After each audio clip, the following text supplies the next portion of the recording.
Yo. In this lesson we're going to talk about chord melodies and a couple of ideas that you can incorporate into your chord progressions to make them more melodic. But also, I want to point out that this video is going to be a great example of what the other Patreon tutorials are like. So, if you have seen that I started a Patreon and you're interested, but maybe before you want to spend some money, you're really wondering, okay, what are these videos actually going to be like? They're going to be like this.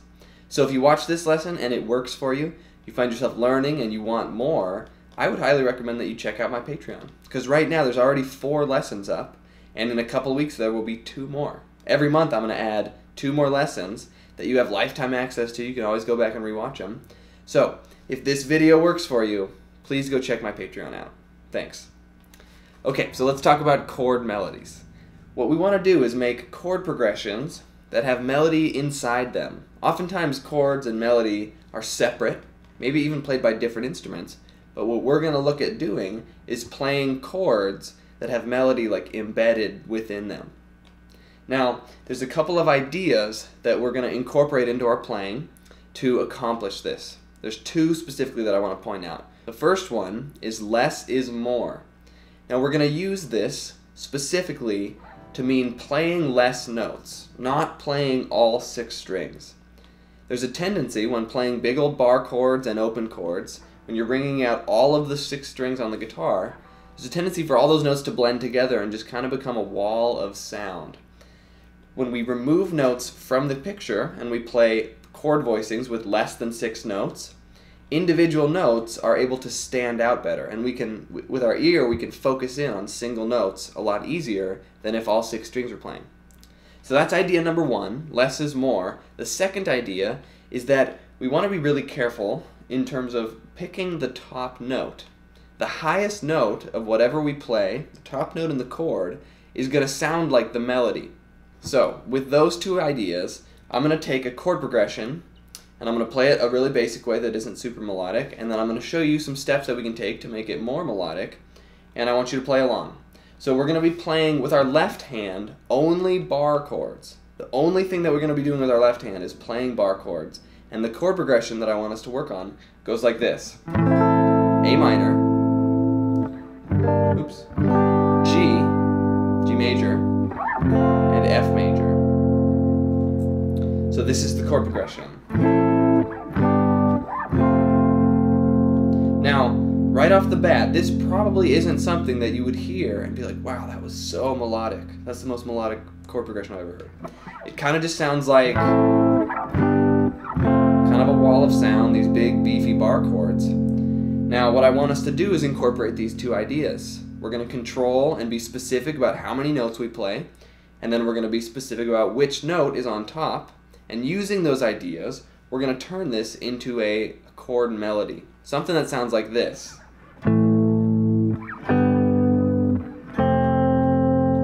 So there we go. That was A minor, G to F, just like that was, but it sounds way different. What you hear is this. Okay, let's break down how I actually did that. Again, I'm only playing bar chords with my left hand. The stuff that we're going to do to this all comes in the right hand.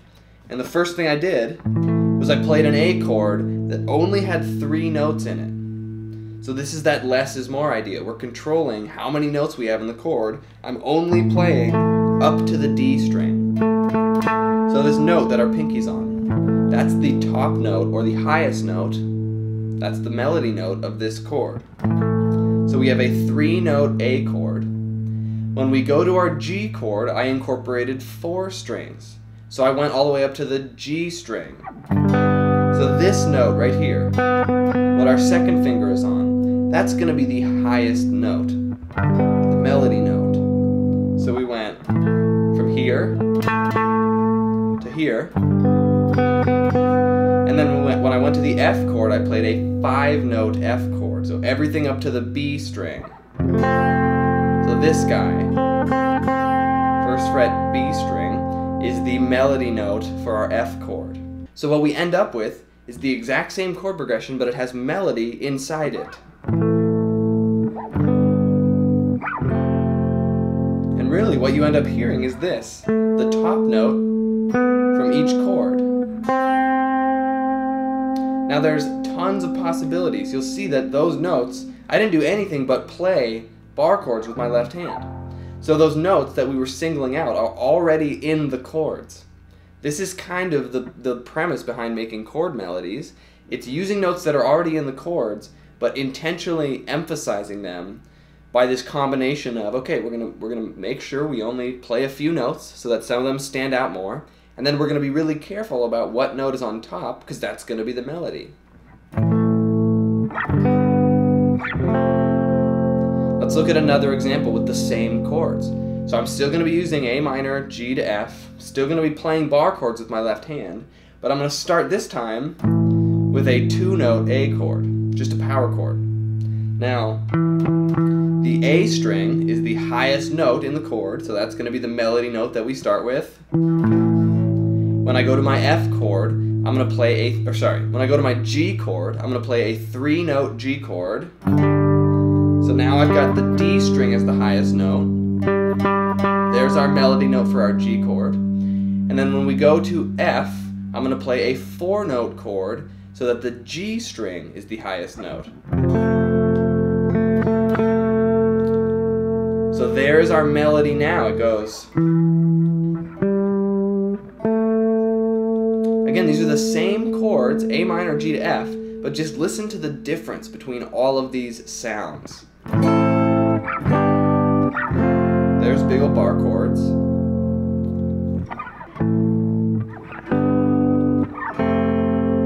There's one chord melody idea. There's another one. Now, with these chord melodies, I've done something interesting, and that is we have a melody that's rising and a chord progression or bass line that's falling. So our bass is doing the same thing the whole time. But in both of those examples I showed you, we had melodies that were climbing. That was number one. Number two was... There's no particular reason why I did this. It's an interesting thing to do when you have kind of this opposite motion. You have bass line going one way and melody going the other way. But you could do whatever you wanted. There's infinite possibilities when we pick out and single out notes that are already in these chords and kind of link them together to make a chord melody. So you could just as easily do something like this. So there I played 4-note chords for all of them. Basically just up to the G string. So the note on the G string was the melody note for each chord. So all I'm doing is not playing the B string and the E string, and so what you hear is this.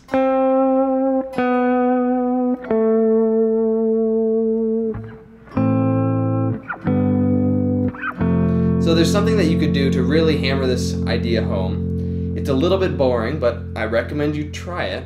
And it's play every single chord with 1 note, and then 2 notes, and then 3, and then 4, and then 5 and 6. Strings, I mean. So play a 1-note A chord, a 1-note G chord, a 1-note F chord. And then go down the line, play a 2-note A chord, 2-note G chord, 2-note F chord.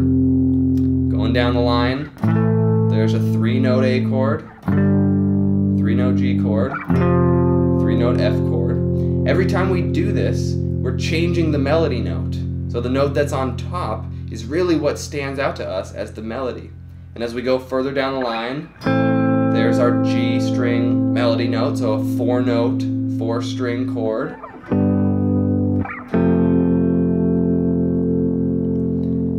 The B string as the highest string would be a 5-note chord.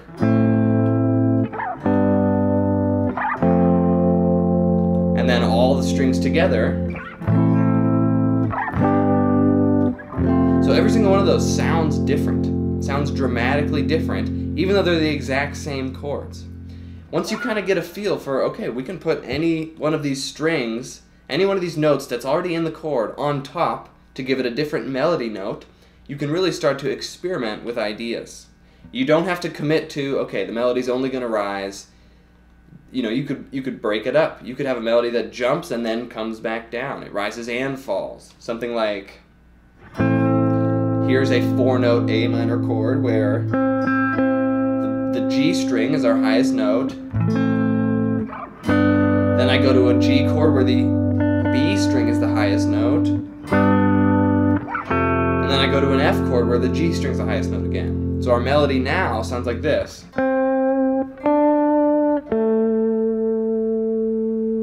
You could do something like a really big jump or a big fall.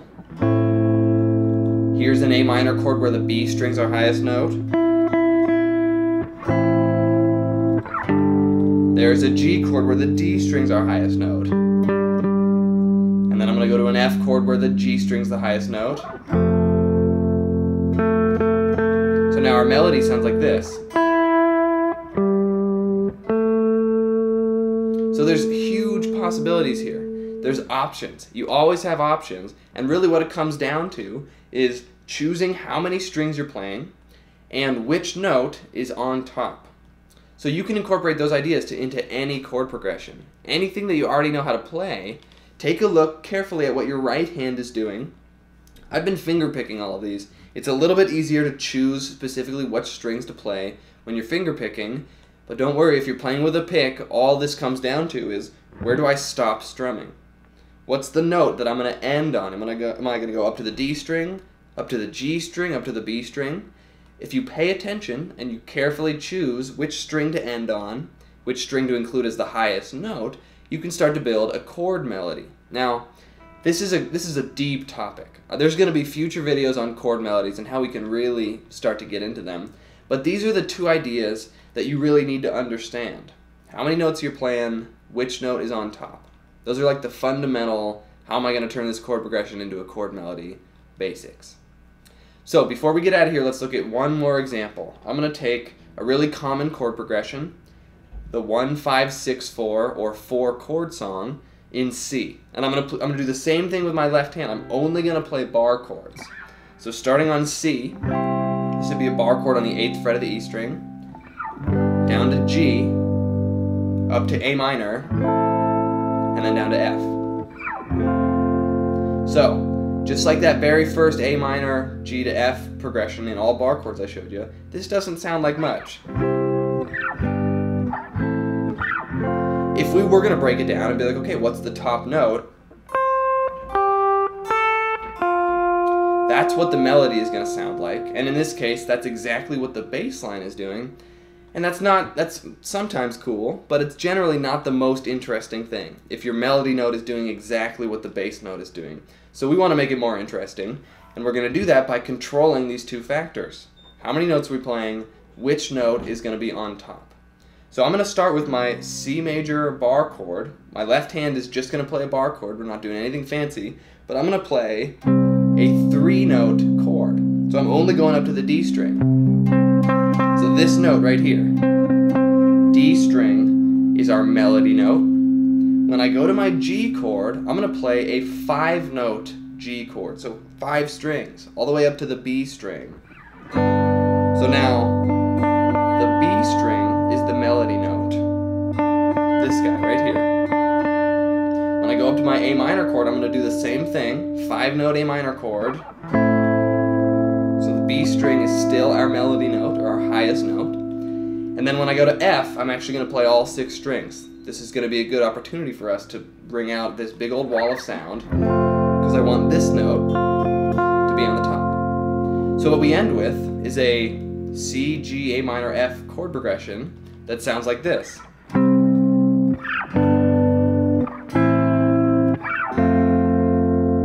So the melody that you hear when I play that is this. It's kind of nice. It's like the first 4 notes of the major scale. Instead of,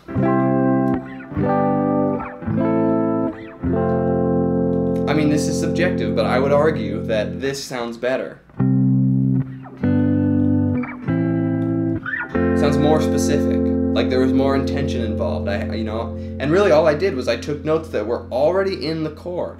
I didn't do anything but play bar chords with my left hand, but with my right hand I just singled out specific notes and I turn this into a chord melody. So, take these two ideas, how many notes am I playing, which note's on top, and incorporate these into any chord progression that you know how to play. The chances are there's tons and tons of melodies that already exist in the chords that you're playing, and when you start to be really intentional about what the top note is, how many notes am I playing, you can start to bring those chord melodies out. So that's my advice to you. Apply these two ideas to any chords that you know and see what happens. I promise you there's tons and tons and tons of options that already exist within the chords. There's melodies in chords already, and this is how we bring them out with these two ideas. Okay, I hope you got a lot from this lesson. Thank you so much for watching, and I'll catch you next time. Peace out.